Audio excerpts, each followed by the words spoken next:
Right అభివృద్ధి సంక్షేమ పథకాలు కాంగ్రెస్ ను గెలిపించాయని అన్నారు టీపీసీసీ చీఫ్ మహేష్ కుమార్ గౌడ్. రాబోయే 8 ఏళ్లు కూడా అధికారంలో ఉంటామని, వచ్చే జీహెచ్ఎంసీ లోకల్ బాడీ ఎన్నికల్లో కూడా గెలిచి తీరుతామని ధీమా వ్యక్తం చేశారు. 42% బీసీ రిజర్వేషన్లకు కట్టుబడి ఉన్నామని తెలిపారు. వచ్చే ఎన్నికల్లో 100 సీట్లు గెలవడం పక్కా అని అంటున్నారు మహేష్ కుమార్ గౌడ్.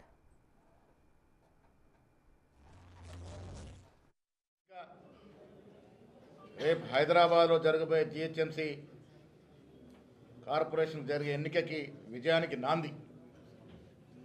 ప్రజలు రేపు జీహెచ్ఎంసీ ఎన్నికల్లో కూడా కాంగ్రెస్ పార్టీకి పట్టం కడతామనే మాట ఇవాళ జూబ్లీస్ ఎన్నికల్లో ఇంత మంచి మెజారిటీ ఇచ్చి చెప్పడం జరిగింది.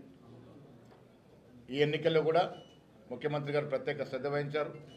డిప్యూటీ ముఖ్యమంత్రి గారు, మంత్రులు అందరూ కూడా మా సంక్షేమాన్ని ప్రజలు అందుకున్నటువంటి తీర్థంలో వివరించగలిగినారు. కాబట్టే ఇవాళ ఇంత పెద్ద ఎత్తున ప్రజలు మాకు పట్టం కట్టినారు. ఈ ఎన్నిక ద్వారా ప్రజలు 2 సందేశాలు స్పష్టంగా ఇచ్చినారు.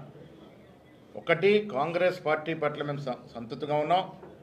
వచ్చే 3 ఏళ్లే కాదు, మళ్ళీ వచ్చే ఎన్నికల్లో కూడా కాంగ్రెస్ పార్టీ కనీసం 100 సీట్ల పైగా గెలుస్తుందనేటువంటి మేము చెప్తూ వస్తున్న దానికి బలం చేకూర్చింది.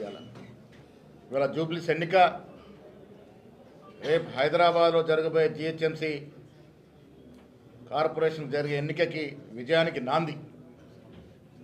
ప్రజలు రేపు జీహెచ్ఎంసీ ఎన్నికల్లో కూడా కాంగ్రెస్ పార్టీకి పట్టం కడతామనే మాట ఇవాళ జూబ్లీస్ ఎన్నికల్లో ఇంత మంచి మెజారిటీ ఇచ్చి చెప్పడం జరిగింది. ఈ ఎన్నికల్లో కూడా ముఖ్యమంత్రి గారు ప్రత్యేక శ్రద్ధ వహించారు. డిప్యూటీ ముఖ్యమంత్రి గారు, మంత్రులు అందరూ కూడా మా సంక్షేమాన్ని ప్రజలు అందుకున్నటువంటి తీర్థంలో వివరించగలిగినారు.